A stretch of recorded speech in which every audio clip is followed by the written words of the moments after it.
With the fast-paced, adaptive business environment we find ourselves in today, have you considered using creativity for your individual development and business growth? Well, in today's episode, we're joined by Nir Bashan, author of The Creator Mindset, and he explains how to become more creative in order to grow your brand. Welcome to the Unified Brand Podcast, brought to you by Elements Brand Management, a weekly brand building and brand strategy podcast to help you unlock your brand's potential, stand out from the competition, and create impact. Today we're joined by Nir Bashan, a world-renowned creativity expert, Clio Award-winning and Emmy-nominated entrepreneur, and author of The Creator Mindset, who has taught thousands of leaders and individuals around the world to harness the power of creativity to increase profitability in sales and grow their brand. Great to have you on the Unified Brand Podcast, Nir. Thank you. No this worries. Is good, Chris. It'd be great to find out a little bit more about you, the creator mindset, and how you started your journey into the creative industry. Sure thing, yeah. So I started going door to door washing cars when I was 9 years old. It was the early 80s in Los Angeles, and people, had bought their precious, prized possession, a 1981 Pontiac 6000, and they love their cars. And so go knock on doors and say, hey, I'm here to wash the car. And most of the time the door slammed in my face. And I learned at a very early age that you have to be creative in order to do well in business. You have to be flexible and nimble. You have to be willing to change and adapt to what the marketplace is telling you, because as good as your idea might seem to you or your friends or your family or whomever, once you take that idea and get it out into the marketplace, then you need creativity in order to do well, because you might have to change that idea. You might have to be flexible on how that idea is executed. So what I ended up doing when I was 9 years old was cleaning more trash cans and washing cars and, clearing out people's front porch and whatever I could do for $5, really. And I got into a habit of learning that you have to be nimble and flexible, and that creativity and that nimbleness and flexibility is something that I carried with me into adulthood and beyond. I've run advertising agencies with, $250 million of billing and a lot of employees and, all these problems that come with having, a master services agreement, a statement of work. And no matter what those things said, man, if you didn't get creative, then you were always in bad shape. You could never get where you needed to go, because creativity was and still is the pivotal moment of being able to stay flexible, stay changing, stay new and fresh and exciting. And I don't care what the paperwork says. If you're unable to do that, then pretty soon you'll go out of business. And that, sir, is my approach. Yeah. I agree with you on that. I think creativity is such a important factor in a lot of things. I mean, not just business, but in personal life, in your relationships with people. I think having the ability to be flexible, to problem solve, and to shift the gear, to change things up a bit, I think is really crucial in life in general. So what are some of the sort of misconceptions that you see surrounding creativity that are kind of out there? Yeah, so I get a lot of, Nir, I'm not creative. Creativity is for artists, for musicians. So yeah, I get a lot of, people telling me that, hey, Nir, I'm not creative. I'm not an artist. I don't play the trumpet, or, I'm not a dancer or whatever. And that's a common rejection that I get, sort of a, this is not for me kind of reaction. But the truth is that we are all born creative, right? And no matter who we are, we all have creativity within us. And that creativity enables us to solve problems. But most people, the vast majority of us on Earth, no matter where you come from, and I've studied it extensively in my book, The Creator Mindset, I've looked at, various studies in, maybe 24 cultures all over the world. And no matter who you are or where you come from, at some point, whether it's family, whether it's society, whether it's your parents, you start to disengage from creativity and you start to embrace the principles of the analytics. And what that does is it takes us away from being a complete and whole human being, and our ability to solve problems becomes, kind of stuck in one modality of thinking alone. because creativity is who we are as human beings and it's so ingrained into our DNA, the way that I express creativity is not going to be the way that you express it. And the way that somebody else, a competitor, is not going to be the same way that you do it. And so it is a critical tool in market differentiation. And it is a critical tool today in understanding the brand of not only what the business is about and who your customers are and so on and so forth, but it's critical in understanding the brand of who you are and what you have to offer to the marketplace. And when you understand that creativity is something you were born with, that we all have it, the rejections and the naysayers start to kind of fall out and understand that being more creative has a direct impact, not only on revenue, but on the ability to turn that revenue into profit. Yes, it's the thing that gives you that individuality as a brand. It's that thing that allows you to differentiate, from your competition. It allows you to have that spark of innovation, that where those things that seemingly come out of nowhere, those ideas that ping out of nowhere, it gives you the ability to have that. And I think one of the ways when we build brands, we do it from a holistic approach, and we look at the individuality of the brand that we're talking to, and how they can differentiate. And it's amazing when you start putting some things in place, like you have a purpose for the brand, you have a mission and a vision, how creativity just sort of sparks out of that, to sort of give you the ideas that you need, whether that's in marketing or, like you said, advertising, or how you're going to partner up with certain affiliates or sponsors, that kind of thing. It all comes from that creative spark. So what are some of the things that you can sort of suggest to fuel that creative spark that kind of initially ignite it? Is there anything you can do to light that flame? Yeah, definitely. So I wrote a book called The Creator Mindset. It's got 92 tools to unlock the secrets to innovation, growth, and sustainability. That's the title. And there's literally 92 things that you can do in there to help get creativity going. One thing that I really like to help listeners and people who are interested in this podcast is to start to think of their business or even their careers in terms of a concept, an idea, and an execution, right? The concept is the highest level of what you're doing. The idea is kind of the mid-level, and the execution is the nuts and bolts of your offering, product, service, something like that. The sad part is that most people spend their entire life, Chris, working in the execution part of their business.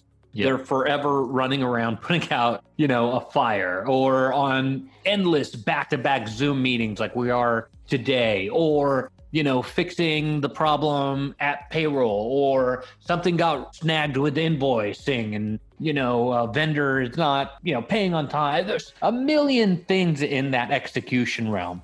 And so a few years ago, I do a fair bit of consulting here in the US. I did a bit of consulting with a company, a huge pizza franchise, really part of Americana, really. They've been around forever here in the US. They were feeling kind of stuck, so they wanted to inject creativity into the process. I said, okay, guys, let's start looking at your concept, your idea, and execution. And they were like, great, our concept, idea, and execution's pizza, Nir. We make pizza. What do you want? It's pizza. And I was like, guys, really, come on, let's start to think a bit more broadly about who we are and why we're doing this. And, somebody in the room, it was a leadership team, said, our founder always had, A, B, and C, ethics and requirements, and DNA of the brand always revolved around those things. I said, okay, what are they? And so we started talking, and then finally we got to the concept, which was, in this case, sustenance or comfort food or something like that. And, they started to get kind of excited about the potential of what that huge concept can then impact on their idea.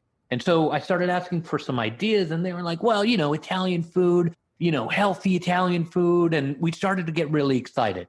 And, those sessions led to new products or services in the execution, because once they started to look at, Italian food, comfort food, all of these other ideas, they started to get executions that were marketable. And they released calzone and all kinds of different sort of things that, didn't exist before when they only thought of themselves as a pizza restaurant. So that is something your listeners can do now. What is the identity of your concept? What is your idea? What is your execution? Look at it. When you define it, it'll be a million times better than me defining it or hiring somebody to define it for you, which is what a lot of other people do when faced with creativity. They just want to hire it away. But you can't hire it away. It's part of your DNA. It's part of your brand. And the way that you answer those three realms will give you amazing creative potential. And when you write it down, Chris, it changes a whole thing in your mind that allows you to focus and to creatively create different ideas that, you can't do just by talking about them. So that's something your listeners can do today to manufacture creativity. Yeah, it's a really important thing to think about, is that ability to write something down. I think is a really, really useful tool that we kind of have lost today with the technology and email and things like this. I think sometimes just writing something down, it has a real process between your body, your mind, and the way that you're writing it down. It almost cements it a bit more in what you're doing. I definitely think that's a really useful tip to do. And having the ability to, like you said there with the pizza company, think of something a bit bigger and start to put things in place. I always say you can't think outside of a box if you don't have a box in place. And a lot of times people don't have that bounding box initially, so they don't have any idea. So you can't play with that creativity if there's nothing structured to go from. You need the structure. People think a lot of times that, creativity is something that'll strike me when I'm in the shower or when I'm on exercising or my walk or whatever. And yeah, if that's good for you, then wait for once a month when you get an idea. But what I talk about is a process. It's literally building a box, just like you're saying, Chris, to create an environment where you can constantly refresh and extract creativity instantly. Whenever you want it, you can grab it. And having that tool set, I think today especially, is incredibly important. Yes. And I think there's a lot of people today that, touched on it earlier on, think they aren't creative or they couldn't be creative, or they've, like you said, been repeatedly told they aren't creative. And is this a problem that you see quite a lot of? And what are the kind of the main barriers that hold them back with that? So what are the things that really do stop them from being creative that they can adjust or change if that's somebody that's listening on the pod? It's a process. People don't have a process. They think that they're waiting for lightning to strike. And, we have all these stories of, the guy who sat in his basement, formed this great idea one night and boom, it's a multi-million-dollar product or whatever. But those things don't exist. You need a process for creativity. The other thing is fear. A lot of people are scared of risking their reputation, of risking their identity, of risking their comfortable situation because they are afraid of coming up with an idea and being ridiculed. We work really hard to protect our reputations and stuff like that. And we tend not to want to risk it. And the problem with doing that, Chris, is that humanity is losing out, right? There's a engineer sitting at, SpaceX or NASA right now, and she's got a brilliant idea to put wings on a spaceship, that are 10 miles long or whatever, and it'll attract the light and boom, we'll be at Mars in like 3 months instead of 7 months or whatever, and she doesn't want to listen. She went to school. She has an enormous amount of debt, right? And she's got published in very serious journals, peer-reviewed journals, right? And got a family and all this stuff. Like, is she going to take the risk? Is she going to walk into her boss's office and say, you know what, we're going to do a wing that's going to, get us to Mars? Or is she going to stay with something safer? And the vast majority of people on Earth are going to choose the latter. They're going to stay with something safer. But we need to disrupt that dialogue in order to see a better sort of humanity that's able to live up to its full potential. And until we get creativity out into the mainstream so that people can understand it's good to take a risk, it's good to make a mistake, it's good to stand and step outside of your boundaries, of your comfort zone, then let's improve society. And that's, just one example of, literally thousands that I can come up with that show why creativity is so important and why we as a society benefit from encouraging it in every single aspect of our society. Yeah, I think there's a real, I don't know about in the US, but here in the school system, sometimes I think that, and not all schools, don't get me wrong, and not all teachers, but sometimes there is almost a backseat for creativity. And it's a focus on like you said, the analytics or the data or the results or the scores. And it's all driven around this idea of constantly churning out these results, these similar results, trying to shoehorn people into a way of being. And I think sometimes we really do miss out on learning at a young age. If you're lucky enough to do it, that's great. But sometimes having that problem solving mentality and that ability to cherish innovation as something that has really helped our species, over thousands of years move forward, that should be the thing that we focus on the most, surely, as opposed to whether or not you've got X on a math test. I think it's... Yeah, I'm with you 100%. I talk in the book about the first person ever to be creative. It's a woman named Harriet. She was a cave woman 60, 70,000 years ago. And, it was raining and the weather was horrible. And she was in a cave and she's being attacked by a beast, right? With huge fangs and paws the size of like a refrigerator, right? And this beast is attacking her and, her cave is filling with water. And, oh man, what's going to happen? And there's only one way in, one way out. So, she saw a stick floating and was like, that's a stick that I use for walking or whatever. And then she saw an arrowhead or a berry picker and was like, oh, that's a berry picker. But she had the world's first creative idea, right? And that was to take the berry picker and put it on top of the stick, with a bit of twine or whatever. And she used it to, fight off the beast, right? And so she had the world's first creative idea and was able to survive by it. And literally that same day, she ran into her village, told all of her friends and family and everybody else about this new invention. And then it sort of spread. And part of the reason why we're still alive today is that ingenuity of creativity that helps the species survive. We often talk about who won this war or that war and so on and so forth. But what we're really missing is the element of who was really most creative. You have the Revolutionary War, for instance, with the U.S. versus the English. You guys outnumbered the Americans, us, by quite a bit. I mean, you look at the numbers, dude, the sheer numbers were crazy. The military force of England at that time of Great Britain was, unparalleled on earth. So you had people get really, really creative in order to win that battle. And there's so many things that we categorize as in analytics across humanity that should instead be looked in through the lens of creativity instead, because then we could really see what the advantages were and how things were actually won and how things were actually manifested. So, it's one of those things where we are so good at quantifying things because it makes us feel comfortable, right? So we assign a number. What's that number? I don't know. What's the difference between an inch and a couple of millimeters? We've accepted that, hey, this is a different unit of measurement and, it measures a different distance. But in terms of reality, does it really mean anything? No. We're in constant search of comfort as human beings. We live in a chaotic world, and anything that we can do to explain why the world is so chaotic makes us feel comfortable. So we've invented this whole analytic system of numbers and how much something weighs and, all of these sort of analytical constructs to make us feel more comfortable about our wild and chaotic environment. And we've abandoned what Harriet has come up with, which is true and great innovation that not only keeps us alive, but keeps that human spirit going. And we need to get back to developing and exercising that creative side if we ever hope to get to the next level as a society.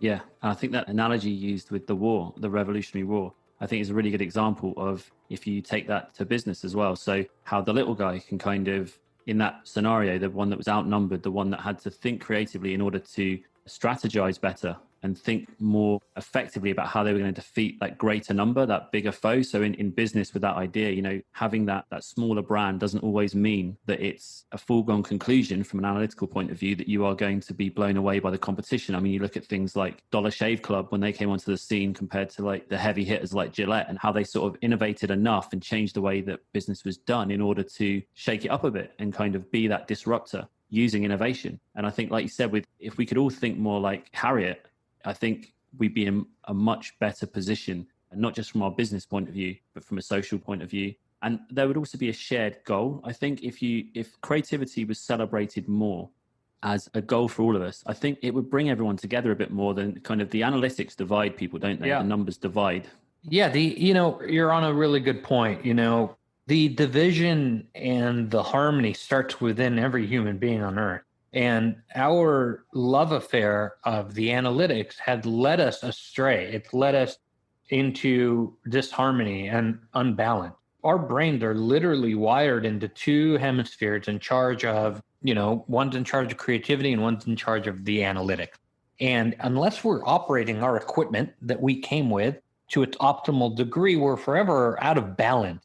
And so, the balance starts within us before it can sort of spread contagiously. Analytics are a good thing, but they are only a good thing to a certain degree. And creativity is a good thing, but it's only good to a certain degree. I mean, you and I both have that friend, somewhere in Devon right now, living in the basement. He's got a bunch of really great ideas, but, he's not getting anywhere with it, right? And then you and I both have that friend who's like, super analytical, but they can't come up with an idea to save their lives. And they won't take a risk to save their lives, not anything that is, outside the scope of something they feel that they can control. And so you don't want to be an extreme one way or the other. Our society, our world right now is extremely analytical. And so we need to come back into the middle and live our lives as a more balanced and full of potential as we were designed to be. And that balance then will spread to others if we're able to master it within ourselves. Yeah. In your book, you mentioned that a lot of businesses are running below capacity of what they could be, not really reaching their potential. Is that the problem that you see, that it's mainly analytical? There isn't the creative aspect? Absolutely. I've consulted with hundreds of companies, from manufacturing to medicine. And what I see is a love affair of numbers. It's like the darling at the dance. I don't know how to describe it, but I will tell you that we have developed as a society in the West, especially, complicated way to talk about these things that make us feel smart. So, I've sat with a board of directors, I've sat with a leadership team in a Fortune 500 company, and I've gone into the room and kind of told them, guys, you can have a Harvard economist sort of walk us through the numbers, or we could see that our revenue has not produced enough profit for us, right? And so we need to figure out how to take all that money that we're making and put more in our pocket. That's it. Not that complicated, right? You don't have to dress it up with all this science and charts and facts and figures and reports and, 206 PowerPoint slides on that. That's it. It's that simple. And when you're able to use creativity, what you are able to do is to simplify problems to their real core, right? And now we need to take that revenue and figure out how to extract the most profit out of it. Where are the profit losses? Where are the weak points? So on and so forth. And, for an organization, could be anything. Could be sales, distribution, operations. Doesn't really matter what sector. But if you don't look at every sector with creativity, what you're doing is you're chasing some efficiency goal. I'll give you an example. I did a consultancy for a manufacturing company, and they were trying to chase an efficiency. So they brought me in. They're like, Nir, this process needs to be 0.0002% more efficient. I was like, how do you guys know that? They're like, no problem. So come in. So I sit in a conference room with them for 3 days, suffering, dude, through PowerPoint after PowerPoint. Somebody found, somebody said, somebody measured, so on and so forth. And this machine is producing 0.003%. If you add it up over the month, so on and so forth, we're behind. That's where all of our profit's going. I'm like, what are we doing? Are you guys serious? Why did you bring me in to do this if you've already convinced yourself? And they're like, well, Nir, it's like one of those things where we need some help. I go, okay, let's start to look at the concept, the idea and execution, what it is that we're doing, so on and so forth. And, they have convinced themselves that they were looking for an efficiency problem, but they had a branding problem. They had an identity problem, Chris. They thought that they were in the manufacturing business, but they weren't. They were in the trust business. They only had 2 or 3 clients, and every one of their clients bought a lot of stuff from them for exacting aerospace or military projects, right? They needed stuff within tolerance, a screw or whatever it was, within military grade tolerances, because, if that screw failed, whatever, the plane or whatever would crash into the mountain.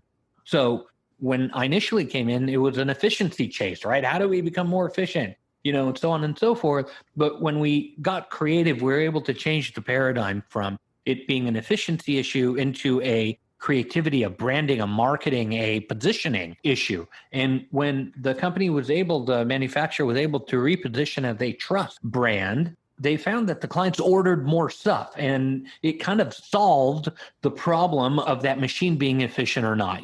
They've invested some in operator training and this and that, and the efficiency improved, but that's beside the point, because the main point was that there was a hole in the hull of the ship taking on water, and everybody was looking at the front where a little spray was coming over the top of the ship. And they were like, look, spray. But they had a hole in the thing. So many, many businesses are like that. And that's okay. It is what it is. There's not a good thing or bad thing. People spend their whole lives sort of developing a company, developing a brand, developing a strategy. And sometimes they have blind spots, and we all do. There's no one on earth that doesn't have, that soft blind spot or whatnot where they can't see something. But, when we're looking creatively, we're able to see what the real problem was. And we were able to fix it by completely changing the question, really, and looking at an aspect that had been overlooked for many, many years. Yeah, I totally get that. It's something that we see a lot as well with clients that are,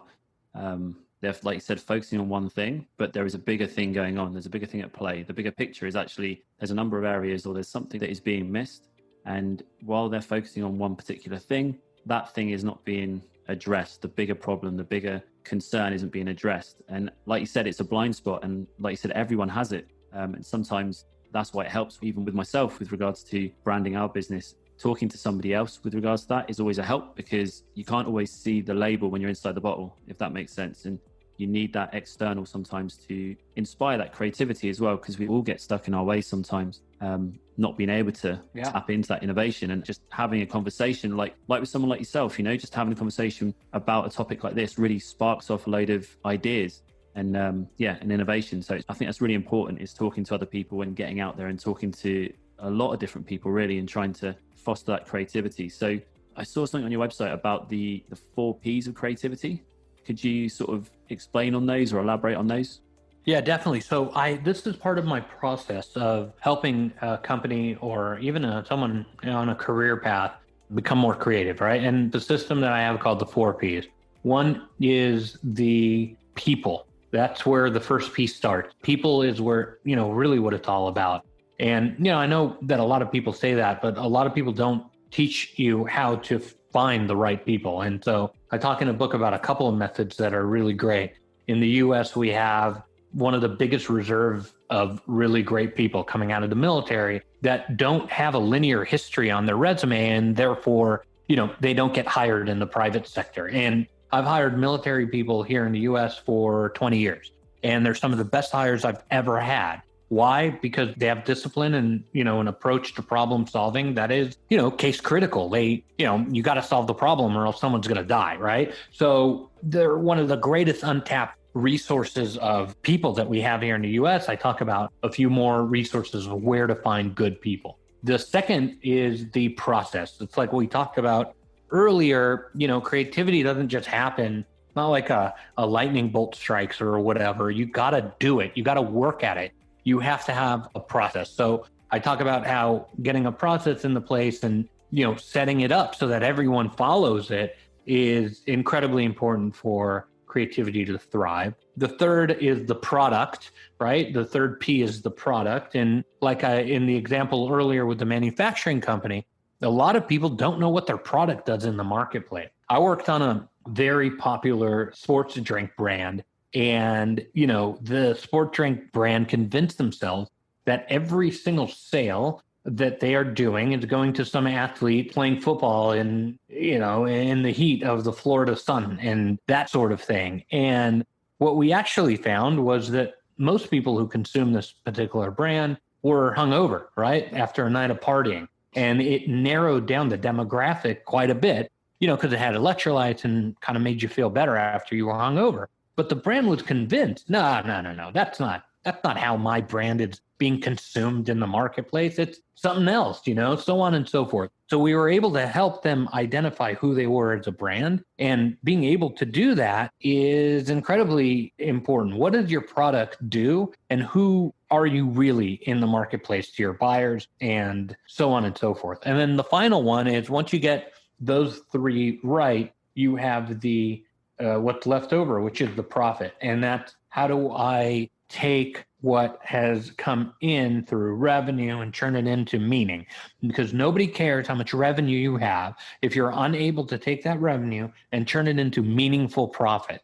We are a little bit shy maybe or sensitive about talking about these types of things, but we should be talking about it more and more. There's no shame in the free market system. It's the best tool that has ever been invented to lift more people around the world out of poverty. And yet we don't want to talk about it. Oh, profits, we don't want to talk about that, but we have to, because it's incredibly important. And the amount of lives that these types of things touch is incredible. And so we should do everything in our power to increase our profits in the best way that we can, so that profit can then go and work harder for us and touch more lives and create more meaning for people and, lift the lives of the employees, but also the, hundreds of thousands of auxiliary points that our product or service touches that we'll never know about. So if you don't have a 4P process, then you might get one or two of them right. But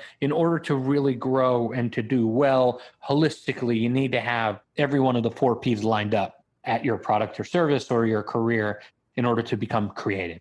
Yeah. And I think what you said there about the people with the non-linear background, I've come from a non-linear background, as some people would see it in the industry. And I think that's only been a help. And it's only added more influences and different ideas and different experiences into the mix. And I think having that, whether that is through one individual or multiple individuals with slightly different backgrounds, is something that I really champion. And it's something that going forward is something I've wanted to build into our business a bit more, with more people that have a slightly non-linear background, like you said. And I think it really helps them with the creative process, because you have these different experiences, these differing ideas, and they blend together, they come together in this kind of innovative situation. And I think you mentioned product as well. And one of the things I've seen recently, which I thought was a really good switch, it's a few years ago now, but was BlackBerry. So switching from, obviously, they were kind of blown out the water a bit by iPhone and some of the other phones that came on the market. But then how they've shifted their positioning now, they've shifted their focus, I think took real creativity, because they've gone into security, I think internet security and that kind of thing. It's a real shift from phones and mobiles and, Palm Pilot type things, shifting into security, which was the thing that the BlackBerry was famed for. So I thought it was a real creative masterstroke to have that positioning switch like that. But it's something that you wouldn't normally think of. It is outside the box. It is a big shift. Yeah. And, listen, your brand, your product, your service is only going to exist for a certain band of time, right? I talk about it in the book, where you only have a certain amount of time where you're relevant, fresh, and exciting. And unless you're continually changing, continually adapting, you're going to go out of business. You need a heavy, heavy dose of creativity at every milestone of your business in order to stay fresh and relevant and exciting and, something that people can get really excited about. Yeah, definitely. I see as well that you've worked with sort of numerous albums, and you've worked on movies and advertisements with some big names like Woody Harrelson and Rod Stewart. So how did this come about, and how does creativity fit differently into the different kind of industries and mediums? Yeah, so I spent a lot of my youth in recording studios, and then a lot of time I ran a Hollywood production company where we sold a movie to Universal. And so I spent a lot of time in the quote unquote creative field. And what I noticed was two things. One, I guess I know there's two kinds of people, I should say, right? One, there's the person who is a drug addict and an alcoholic, and that's how they get ideas, and that's how they're creative. And you see those people on, the nightly news and that kind of thing. And then there is the real creative, and that's the bulk. That's the majority. Those are the Woody Harrelsons and the, amazing actors and actresses and amazing musicians that I worked with. These are the people who have some sort of system. And so the system that I like is the concept, idea, and execution. I got 91 other systems that can help people become more creative. But what I noticed from them is, they had their own system. They had writing stuff down as like a commonality across this whole thing. But they had a notebook, or they had a way to write and capture an idea and constantly cycle through different ideas whenever they needed them. And so what I learned from them was that, hey, anybody can be creative. You just have to have a process. And then, later on, I ran a furniture refinishing company and, various different companies, consultancies and so on and so forth. And I borrowed from the best I saw. I worked I had Fortune 500 clients, and I would sit with them and see how their approach to problem solving was. And some of them were creative, and I started jotted down, hey, how did this come about? And after 20 years of doing this, I kind of cemented into a process of what I thought was repeatable and attainable creativity, no matter what the person did and no matter what field they did. And that kind of, the accumulation of that knowledge came into being what is between the covers of the book. Every page in there is a hard-won, hard-fought lesson from reality. I'm not a college professor. I taught school for a long time. I was one of the youngest professors ever to teach graduate school in Los Angeles. And so, I learned a lot from teaching as well, but I didn't have the luxury of having, classes on Mondays and Thursdays and, all the time in the world to write. The book took 6 years to write, and it came together 15 minutes here, 15 minutes there. I mean, there's no, magic recipe here. An hour after the kids were down at night and, 15 minutes in the morning before changing poopy diapers. I mean, that's the reality of writing. And, on a plane to a client, cool, 2 hours, undisturbed. I can get like 20 pages done, and that's the reality of how the book came together. So my approach is a real deal, up to the minute, real life approach to creativity. It's not an academic approach of something, done in a lab and, maybe it'll work in reality. Maybe it won't.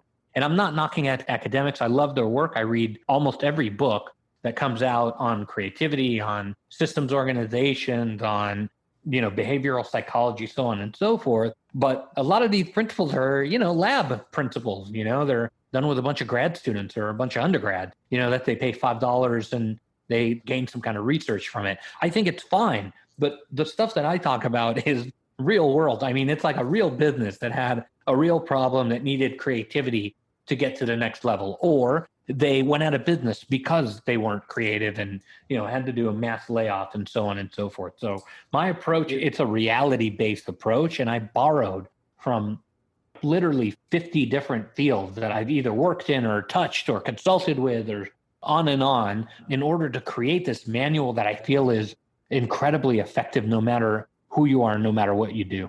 Brilliant. That's amazing. And thank you. Thank you for coming on today. And I've really enjoyed it. I'd love to do this again. And would you be able to give us a bit more information about where we could find out more about you, where people could get hold of the book, The Creator Mindset, and also anything else you want to sort of let people know about what you're doing in the next couple of months, next sort of 6 months or so? Yeah, definitely. So the next 6 months or so are filled with webinars and virtual meetings and stuff like that. I do a bunch of webinars for different companies, organizations, stuff like that. My webpage is nirbashan.com, nirbashan.com. We have a community on there. You can join it free. You can exchange information on creativity, what's working, what's not, get free advice on there. It's kind of awesome. And the books in bookstores across the world. It's on Amazon and Barnes and Noble, wherever you like to go and buy books, it is available. Yeah, and I'd love to hear from your listeners what your thoughts are. Reach out to me. I'm really easy to find, really easy to get a hold of. And that's about it. That's great. Well, thank you very much. And what I'll do is I'll put all those details in the show notes. So if anyone's interested, please go to the show notes. There'll be links there to the book. There'll be links there to Nir's website and to his LinkedIn profile in different places. So look in the show notes if you want to reach out. It's been great having you on. Really enjoyed it. And yeah, all the best and hopefully talk again soon. Thanks, Chris. That would be great. We've just put together a weekly brand tip video series, which is designed to help you to unlock your brand's potential and stand out from the competition. And if you're interested, if you just go to elementsbrandmanagement, all one word, .co.uk/weekly-brand-tips, sign up and you'll be delivered a 3 to 5 minute video a week straight to your inbox. I'll put a link in the show notes if you're interested. If you enjoyed this episode and you'd like to receive more, you can subscribe in all the usual places. We're talking iTunes, Spotify, Stitcher. Please, if you get a chance, rate and review. It helps the podcast to kind of get a bit more visibility and allows us to keep on producing these podcasts. Have a great week. Catch up soon. Keep those brands unified.